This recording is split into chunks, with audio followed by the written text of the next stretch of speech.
Hello, friends. Welcome to Conversations with the Wounded Healer. I'm your host, Sarah Bueno. Thanks so much for hanging out with us today. Before we get started and dive into the interview, I wanted to reiterate some announcements that I made last week and just continue to assault your ears with my messages. So one thing I want to share is that I've got a Patreon page. And for people who haven't been on Patreon before, essentially, if you dig the podcast, if you dig what this is about, Patreon is a way that you can give back and you can help. And one benefit that you get of being a Patreon donor is that you get to have a live conversation with moi once a month. I've done it a couple times, and I have to say it's such a lovely way to connect with people and continue these conversations, not in such a public forum. So if you want to donate, you can go to patreon.com/woundedhealer, and that's wounded, Healr. And there's no last E. I know, it's weird, but that's what we've done. Here we are. Next announcement, I'm super excited to be going live on Instagram with Aisha Heals on Wednesday, June 19th at 8:30 p.m. Central Standard Time. So if you liked Aisha's interview with me, I think you're going to really enjoy what happens when she and I are live and actually get to see each other's faces and geek out about energy medicine. It's going to be super cool. So I really look forward to seeing you there. You can either follow Aisha Heals, that's AISHAHEALS, or if you follow me at Head Heart Therapy, you'll be able to find us there. So let's get into today's topic. So Jade T. Perry is my guest today, and she is a multidisciplinary artist, writer, speaker, tarot card slinger, Churchy Mystic, Chronically Ill and Disabled Babe, an Embodied Sensuality ritual curator, and co-founder of the Mystic Soul Project. The mission of her work is twofold: to creatively challenge secular and sacred systems toward greater levels of inclusion, and to contribute resources, art, narratives, and experiential learning opportunities that aid in the holistic healing processes of people of color, queer people of color, and disabled and chronically ill people of color.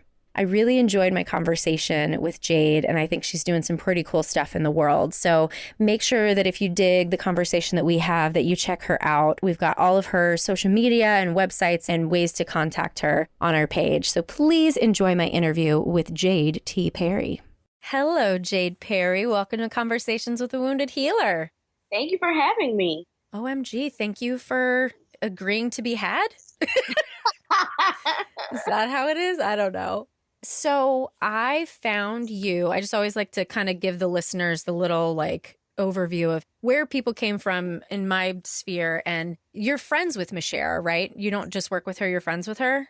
Yes, we met each other at the Mystic Soul Conference. Mm-hmm. So I've only known her for a year now. And we really connected. It's funny because my best friend is her cousin. Oh, okay. Yeah, so it was a nice little connecting piece there. And so we're still building in our collaboration, friendship, networking, all of that. And it's been a beautiful process.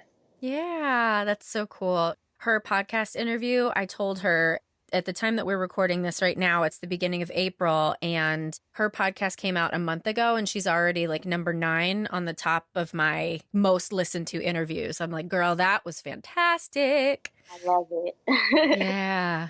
And you asked right before we started recording, why did you have me on this podcast? What do you want me to talk about? And my reply to you was just, you do so much stuff, and all of the stuff that you do is cool. So why don't you tell the listeners who you are? And well, you should tell them what you don't do, because that's probably less expansive than what you do. I said do.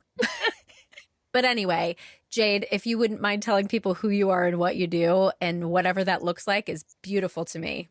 Cool. I absolutely can. So I am Jade T. Perry. It is funny because it probably would be shorter to say the thing that I do not. Mm-hmm. But some words that describe me and my work are writer, speaker. I am a churchy mystic. And when I say churchy mystic, I don't necessarily mean a specific religion at all. I mean that I was raised in the charismatic Black church, understand the synchronicities of how different religions and indigenous practices blend within those spaces and spheres and draw a lot of my mysticism from those spaces. I'm a tarot card reader. I am an educator. I've worked with college students, and I'm now working with high school students to create different arts and education initiatives. In addition to that, I'm an intuitive wellness. That's probably the most important part here.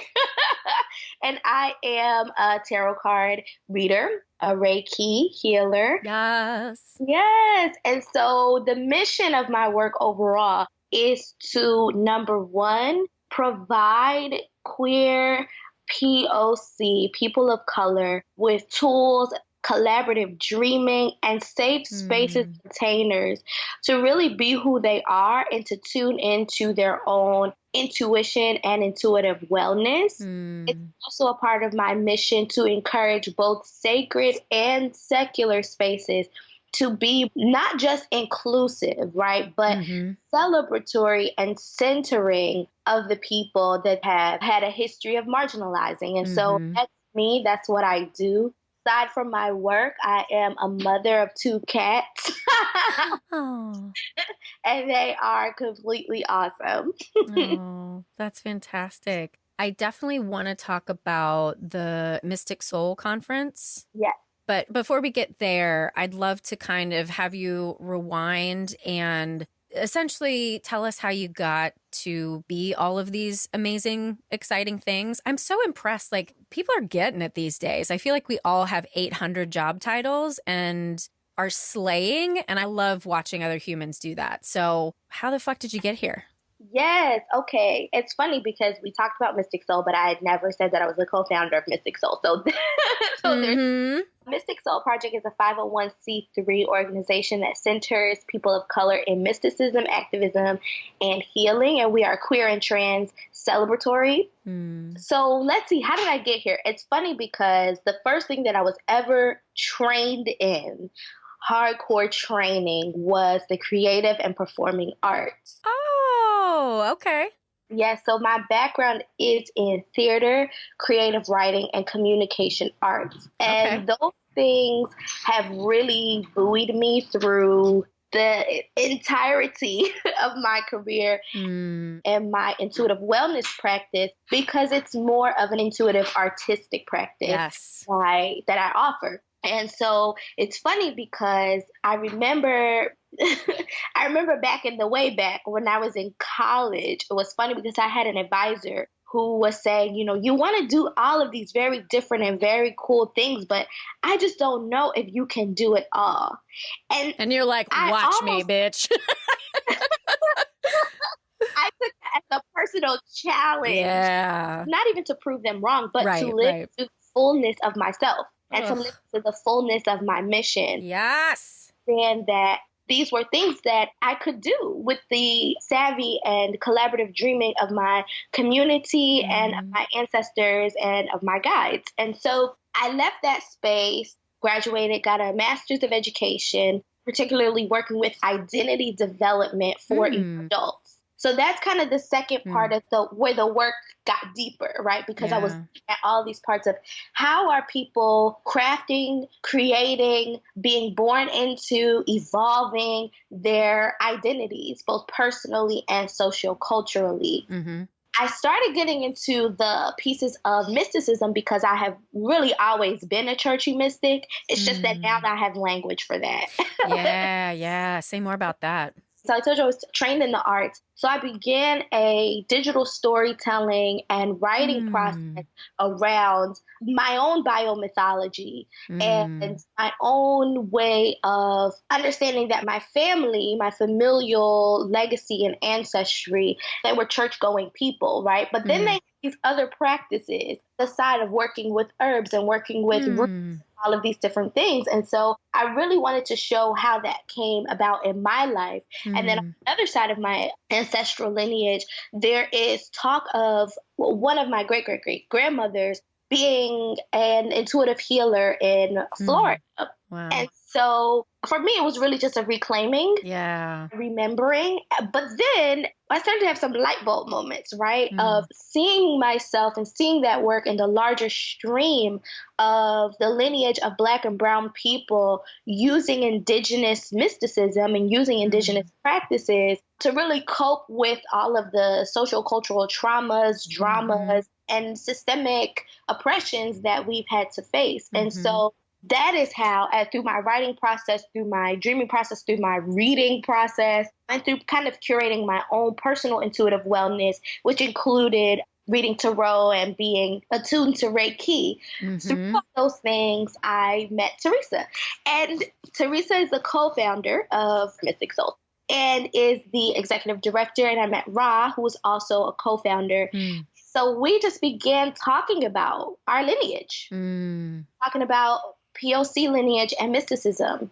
We started talking about the fact that a lot of contemplative spaces will co-opt and appropriate indigenous knowledges and understandings. And really the big deal was we came together and was like, wow, we are not isolated in thinking this and experiencing. And so that was the seed of the Mystic Soul Project, which has grown into an annual conference. We have community groups that are around the United States, and it's still growing. We're only in our second year, and so we're still learning and growing and moving and shifting and shaking, and it's been a beautiful process so far.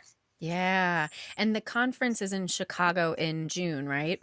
Yes, the conference is in Chicago in June to center people of color in activism, in art, in healing, in mysticism. And there is an application process. And we do that because we really want to make sure that people are ready for this space. Right. And people are ready to grow and people are ready to really have these dialogues that we need to have. I actually thought that was a brilliant way to make sure that you're creating a safe space, because that's part of the challenge, I think, of any spiritual conference is that you don't know who's going to walk in the door. So that was a really brilliant way that you've cultivated that. What are you looking for in order to deem someone quote unquote ready? So we are looking for, number one, just the knowledge that you can bring to the space. But the thing that we understand is through a decolonized format, we understand that everyone is a leader, and we understand that everyone has knowledge, indigenous, POC-centered knowledge. And so we're wanting folks to bring that to the space. And for folks who are not POC, we're looking to see what kind of work has been done around being in community, right? Just being in a beautiful community with POC that is POC-centered. And so the things that we're looking for is just some language around what your journey has been, what your process has been, what you can bring to the space. Think some thoughts around, are you aware of the privileges that you have? And so, for example, for me as a cisgender femme, I have to be aware of that part of privilege and that this impacts the personal intuitive work that I've done on that impacts how I am in a space. Yeah. Looking for people who have knowledge of that, who have understanding of that, and who are just really ready for these conversations. It's so interesting. Power and authority and privilege have continued to show up in my work in different ways. In the work that I've been doing recently on really looking at my white privilege and shining more of a light on that, I've been recognizing how also my position of authority with people that I work with, as far as clients or even staff, how if I don't own that privilege and power, how I can be perpetuating pain for people who are quote unquote underneath me. And I just had never thought of it before. And I'm having this whole awakening to how, everybody's got to look at what power they have. And there's so much we could talk about around this. God. The point is, right, to heal. Right. Heal and to not perpetuate more harm, whether systemically or interpersonally. And so as we heal together, I am so excited for all of the ways that we can dream together and sometimes have those hard conversations. Yeah. I'm a little out here right now. And so let me bring it back in. Think about the power dynamics in this space and let me align as necessary or realign as necessary. And the thing that I've recognized is, so I do a lot of work with shame, and I've realized that shame seems to be the thing that gets in the way of people being able to recognize the dark side of their power or privilege or authority, right? Mm-hmm. And it's funny because that will even come up in some of the work that I do through tarot and Tell me more. And it's beyond, thinking about personal privileges or systemic privileges. It's just thinking about how do we work through shame. And for me, it's how do we use art and how do we use imagery and symbolism to work through shame. So that reminds me, actually, this is a complete like sidebar. Go wherever you want to go. I'm loving this. Because when you said shame, it actually brought up another leg of the work that I do, which is through sexuality and sensuality. Yeah. Yes, I love talking about sex and sensuality. Bring it. One of the things that I have noticed and have grown into in the work through churchy mysticism and through looking at these different dynamics through a social cultural lens is the particular sensual and sexual shaming that is particularly within Black church spaces. And so what I've been doing is actually offering different kinds of embodied rituals and kink classes. So people can use art and imagery, tarot, if they're open to it, to work through some of those schemas, right, of that, the body is shameful, and to really reclaim the body and to really reclaim the sexuality and sensuality. And so, yes, I only bring that up to say that however we enter the work, it's something that we have to grapple with. Yeah. How do I responsibly work through my own shame, assist other people, right, who may be working from different sources and in different ways? Yeah. Do you have an example? Because I think I understand what you mean by using like symbols and imagery and art in working through shame, but do you have an example of what that looks like? So one of the things that along my journey and along the writing and the biomythology that I have come up with is embodied rituals. And so embodied rituals are rooted in the fact that honoring our sexual and sensual selves is great, is healthy, and is honored and supported by the divine. And when I say divine, I mean the divine in you, in me, inside of us, and outside of us. One of the things that we do in the embodied rituals is, for example, sensual collaging.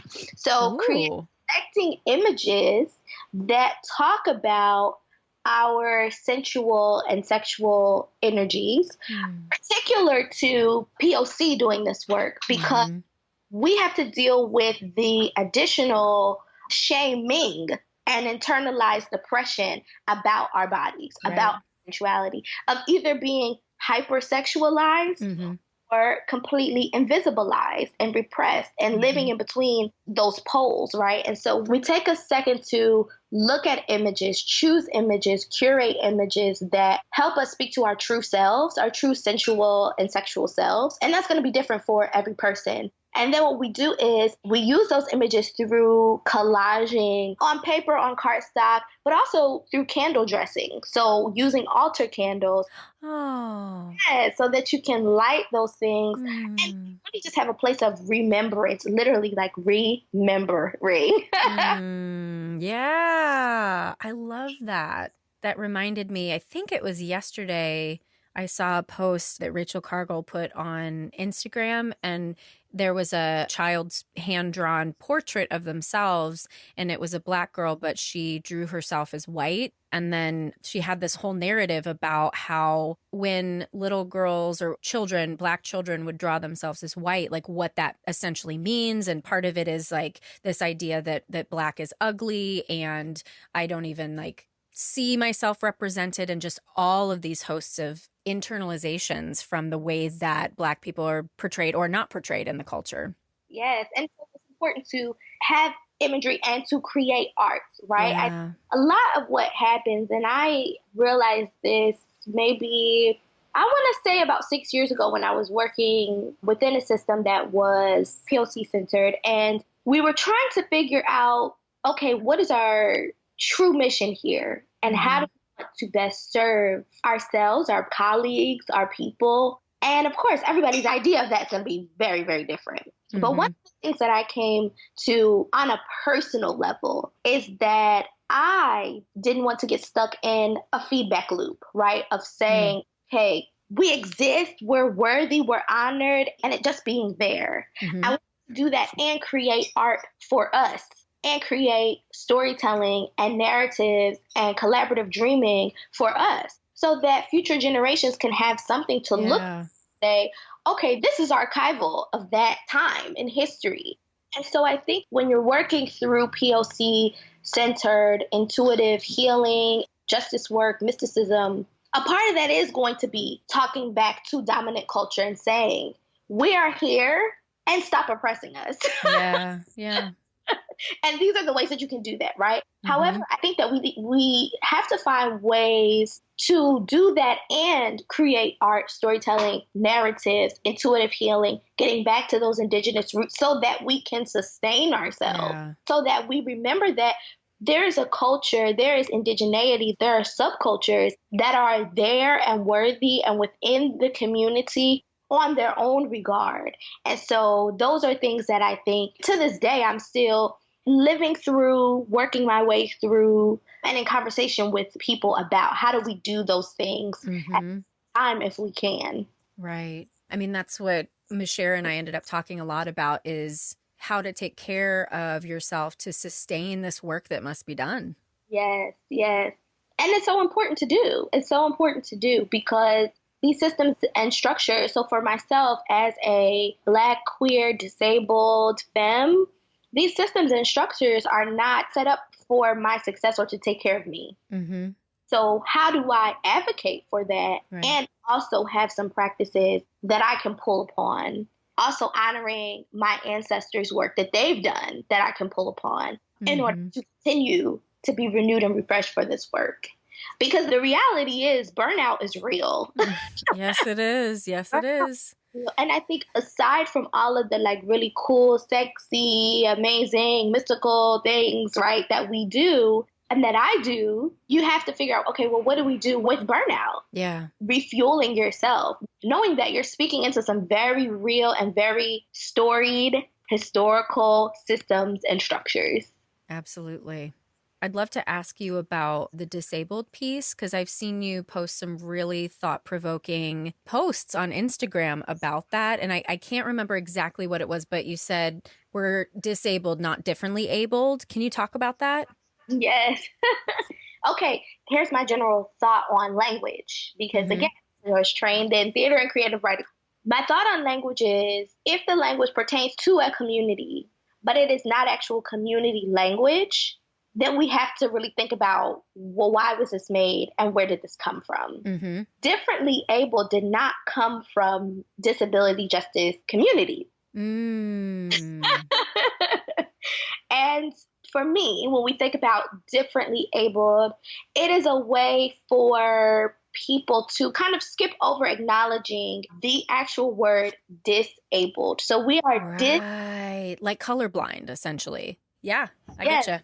So we are disabled by the systems and structures that do not make space for us. And for folks who don't do the systems and structures language, right, we are disabled by the fact that not all bus depots or train stations have elevators or lifts or all of those things that can be accessible. We are disabled by the fact that healthcare is not available to all. We are disabled by the fact that work in a capitalist society is seen as, okay, you bring your body to a desk and you work and work and work and work until you can't work anymore. And the point is production, right? The point is not wellness or reciprocity. The point is results and production. So we are disabled by those things. We are not differently abled by those things. Yeah, I was in a fight with the management company of one of the buildings of our offices because we got an inquiry from a person who was in a wheelchair and there's not an accessible entrance in the front except through another office. And so I reached out to them and I said, there needs to be a ramp. Like, you have a fucking elevator. Like, how can you not have an accessible front entrance? And they were like, well, he can come in the back. And I was like, do you not fucking like, if I was an accountant, I wouldn't even think about that. I wouldn't care. I'm a therapy office and we specialize in shame. Like, do you understand how shaming that is to ask somebody who is in a wheelchair to come in the back? Like, ridiculous. And they unfortunately didn't do anything about it. And luckily, like, we were able to support the client in other ways, but it's so simple. But the management company is like, well, why would I spend the money if I don't have to? Because we meet ADA requirements. And I think, too, there's other places and pieces that make this layered. And so, of course, I don't know this client or anything like that, but I'm thinking about myself as someone who has been in therapy for longer than I can remember a day for, right? But from my stance and from my positioning and my identity as a Black disabled woman, you can enter through the back means a lot. Right. As real history, real historical trauma around that. And so absolutely. That's think that we start these conversations talking about language, right? But then we really get into the nitty gritty of how language shapes perception and how language shapes society and how language shapes laws. And so I'm glad that you asked about that because I could go on about that all day long. And now I'm thinking of just this talk about language, because I'm very particular about language too, because that's kind of come from all of the shame work that I've done. And as I've done this podcast and talked about similar themes with people, I notice that even though we have the same language, it doesn't mean the same thing to everybody. And the way that you define something can be defined by often it's defined by the dominant culture, right? And so exactly like you said, like going in through the back door, sure, a white person may be like, oh, okay, fine, whatever, I have to do that. And a person of color may be like, oh, hell no, or whatever. Like, that doesn't have to be the stereotypical reaction. But I wish there was a way we could really operationalize like one definition for everything so that we were all actually talking about the same thing, right? Because that's the other piece that I've really recognized in the white privilege work is to tell a white person like you're biased. They don't understand what that really means until you break everything down underneath it and recognize like, oh, of course you're biased because this is a white supremacist society. And people of color are often biased against themselves because of that, right? I'm always wanting to like break everything down to like have us all be on the same page, And that's the thing. I think there are points where language does fail us. And so for me, that's why it's important that the intuitive healing arts are important. Storytelling, telling stories is important because it adds context. Yeah. And I believe that we can always create new language to explain exactly what it is that we're talking about. It's a beautiful work to refine language and have conversations. And as you said, kind of get down to the root of when I say this, this is what I mean. Because we're all entering the conversation at different points. Right. So are you a healer? I'm just going to throw that very tiny, insignificant question at you right now. I like to think of myself as a healing collaborator. So I think when we talk about a healer, it conjures images up in my mind of someone, coming to you and saying, okay, these are my needs. And so how can you help me, with these needs? I definitely have a healing lineage in my family. My grandmother was an energy worker. She understood herbs. She understood energy. She was a churchy spiritualist, I would say. And so I have that in my lineage, but I like to think of myself as a healing collaborator in that we heal together. We look at community and think about how can we build a healing community. And I think that's very important to me from my understanding and lived experiences within the Black diaspora of really getting back to understanding that community itself, beloved, safe, consensual community is healing. Yes. For those of us who have healing gifts, I think it's important for us to go into those spaces and collaborate with people. If we're already in those spaces, to continue to collaborate with people so that they can access healing in an empowering and personal way. So I have been called a healer before, and I appreciate that that's language that people use for me because people understand it, right? But if you're asking me to talk about myself and how I see myself, it would be as a healing collaborator. Mm-hmm. Well, and I also feel like the individualistic way of thinking, like this person is a healer and then everybody underneath them is at a different level, right? I guess this is part of the decolonization, is creating more community and sharing that. And from what I've gathered in my explorations of spirituality is that because America has become so individualistic and success driven and money driven and just the superficial things, we've lost that interconnectedness. And from a psychological perspective, connection is how we heal, because that's repairing attachment wounds that happen, in our family of origin. And so we absolutely have to heal in community. There's no question to that. Yes, you got it. And again, I love that because yes, it's true, as you say, from the therapeutic standpoint. It's also true from POC-centered healing modalities, is that we do this in community and we do this for community. And I love that because I think adds another sense of beautiful accountability and sharing in the process. So, what a lovely question. Thank you for asking that. Yeah. And I'm thinking of my clients, and sometimes there's like a fear that they're going to heap this amount of responsibility on me to call me a healer. And this sounds kind of shitty, but not take responsibility for their own healing, but essentially put that on me. Do you ever find that in your communities as well, that people want to put you either on a pedestal or in a place? And sometimes it's hard to actually collaborate because people might not allow themselves the power that you want to share with them, right? Yes. Oh my goodness. Yes. You've definitely tapped into a deep well there. It does happen to me, especially in forms and modalities where people don't have a base understanding of how it works. So here I'm thinking particularly of Tarot and Reiki, right? Where you have to study and get attuned for certain things and all of these different things, right? And so I can understand because I've been a client, right? Yeah. I've been a client in therapy. I've been a client of Tarot. I've been a client of Reiki. I've been a client, and I've done that. Where I'm like, okay, this is going to be the one. This is going to be the thing that gets me to my next level and gets me to that next step. But I think, again, reclaiming ancestral practices and reclaiming POC-centeredness helps in unlearning that and understanding that people in the community can be empowered to heal alongside each other. And so, yes, it does happen to me. And when it does, I try my best to reframe if in the moment. But what I've learned is just being upfront about that is helpful. And so you'll see my ethics and disclaimer for the intuitive wellness services that I provide. It is all about like, okay, this is what this is and this is what this isn't. Yeah, good. Yeah. It's like our informed consent in therapy. Yeah.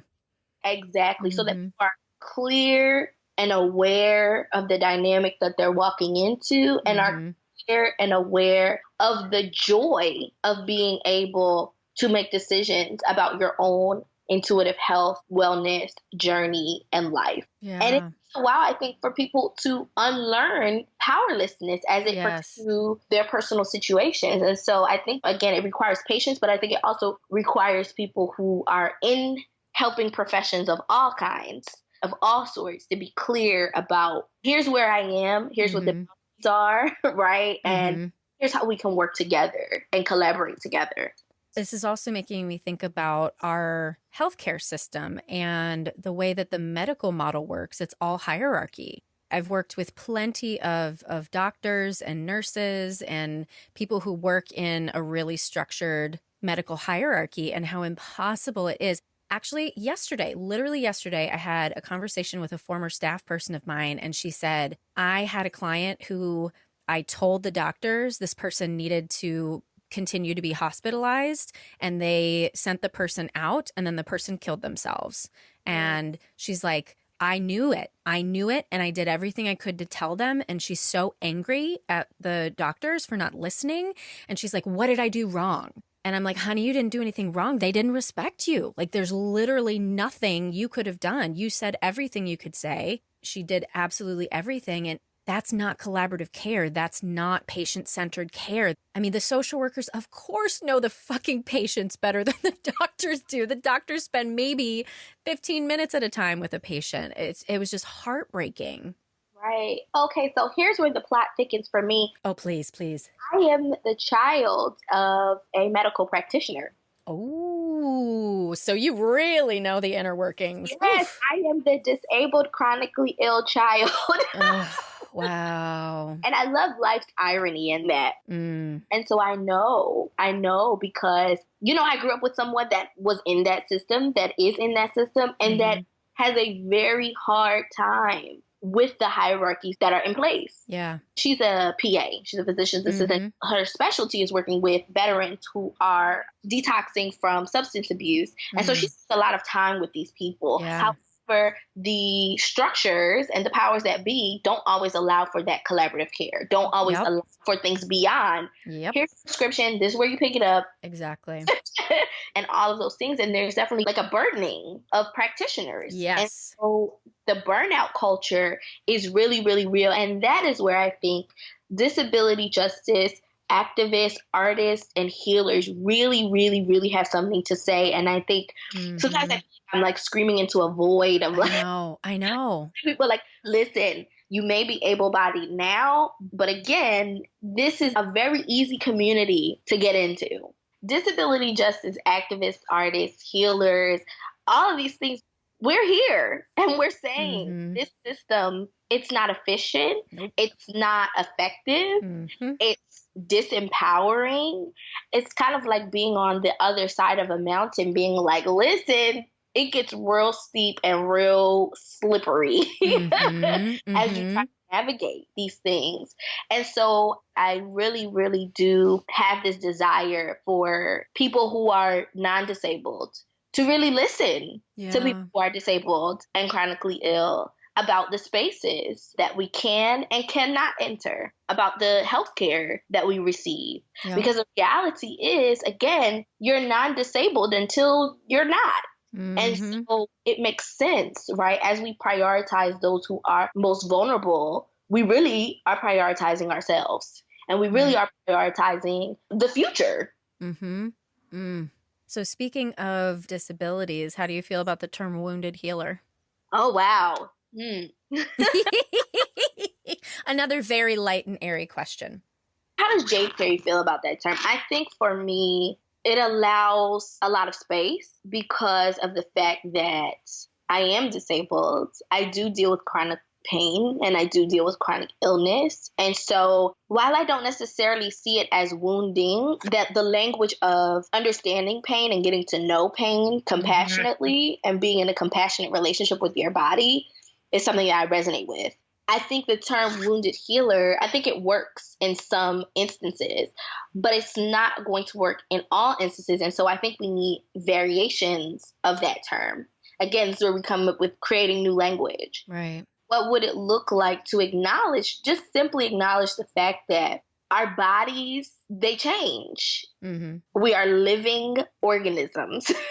And so how can we honor that? How can we honor? The thing I like about the term wounded healer is that it honors the fact that a healing journey is not always going to be like, look at me so bubbly and bright on Instagram with my Sometimes it is that. Sometimes it's the fact that, Jade, you're working with other people. Your ass also needs to be in therapy to work through, the things that you have to work through. And so I think wounded healer works in those instances, but I think there's always space to grow and stretch because, again, to reflect healing collaboration or maybe compassionate understanding of the body. Of course, those things don't sound sexy as wounded healer. I'm not a marketing person, so I don't. That doesn't sound very sexy. But again, I think there's frameworks within frameworks and nuances within nuances of that term that I think if we really looked at the term and talked about it, we would see those nuances come up. And I think it would continue to be very comprehensive. So to use the term as a shorthand, right, I think it's something that people can understand, of course. But I think it's also, and I love the fact that you're doing this through podcast, right, because people can add in their understandings and their nuances of that term. And so I want to just acknowledge your genius and brilliance there. Thank you. Oh, I'm gonna just take that compliment and roll around in it. Yes, yes. Thank you. Yeah, it's interesting when people push that term away. It's often because they don't like the word wound and the concept of potentially acting from that place. Because it's either kind of like bottom up or top down, right? Like I can come from the wound and still be kind of like spreading whatever bullshit comes from that wound, or I can be on top, like looking from like an aerial view of what's happened in my life and use that then in the knowledge that I have to pass along to people that I work with. Yeah, that's beautiful. And again, I think like you said, I think the word used before was bias, right? So that is a word, right? But it means all these different things. Yeah. And so I'm thinking the same thing about wounded healer and what does that mean to folks and how do we deal with the shadow sides? And I think in a very Western and individualistic culture, we don't do enough work about talking about our shadow side. Absolutely. Well, we're coming to the end of the hour. I can't believe it. Like, I feel like I could talk to you for like 12 more hours and we'd still have a lot to say to each other, but I want to make sure to value your time. Is there anything that we haven't talked about that you want to make sure to share with people? In terms of deep depths and content, no, I'm feeling good. I'm feeling good. And I absolutely enjoyed talking with you. I'm glad that you're local. So we can actually. I know. We could actually meet. We can just go get coffee. But for folks who are listening and who would like to know a little bit more about the work, see the work itself, interact with the work, you can find me a few different places. So the work that I do personally under Jade T. Perry is very easy. It's on jadetperry.com. I also have a subscription-based platform where I share a little bit more of exclusive content, particularly around the churchy mysticism and sexuality piece, because it allows me to be a little bit more free in terms of what's posted. And that is on patreon.com/Jade T. Perry. You can find me under those same names and handles on Instagram, on Facebook, and on Twitter. And if you're having questions about the Mystic Soul Project specifically, where we center POC and healing activism, mysticism, and wellness, then that will be mysticsoulproject.com to understand a little bit more about that work. So those are all the places where you can find me. If you want to have a more personal conversation, you can find me at info@jadetperry.com. And if I can help, I will help. If I cannot help, I will refer you to someone who can help. Yeah. And it's funny, I don't know about you, but in my work, I'm coming to the place where I almost can't respond to all of those requests now. And it's kind of breaking my heart because that's why I went into this in the first place in private practice. And my mission is if I am not the person, I am going to find the person for you. And it's becoming harder and harder for me to do that with all the info that kind of comes my way. Sorry, that was just a big sigh there. I completely understand. Yeah. And, for me, the way that I've worked around it is even when folks email, I have resources in the automatic response. So even if you email, these are the things, there will be resources that will come back to you inevitably through the auto response. And so that's the way that I found to still be able to have, that personal kind of touch. And like you said, there's a lot on our plates, especially when you're doing this work. It requires a lot of you. And so sometimes people don't understand that in the co-founding of a nonprofit or in private practice and all of these different things, it can be hard to get back, right? Yeah. But I think for me, I found at least a small way to at least get folks a resource or two or three or four or five. Yeah, that's smart. Probably gonna have to steal that. Yeah. Thank you. If you need to, one of the things that I have on my website is called the Healing in Our Times Project. And it is a mini directory of healing resources. That's another resource that people can look at. It's on my site, jadetperry.com. That's awesome. Well, thank you so much for your time today. It's so funny when I really just kind of go on my intuition when I reach out to people I don't know and just trust the referral source essentially. But I never know what I'm going to get. And I'm always like blown away by the awesomeness of the people that I find. And this is absolutely no exception to that. You're just a delight. Thank you so much. As are you. I'm so glad that we had this opportunity to talk. Thank you so much, Jade, for joining me on the show today. It was so lovely to get to know you. Thank you, as always, to the Creative Imposter Studios for editing, to Liam O'Donnell for the album art, and Ben Mueller for our amazing theme music. For more information about Jade, please check her out on our website, www.headhearttherapy.com/podcast, for all the ways that you can connect with her.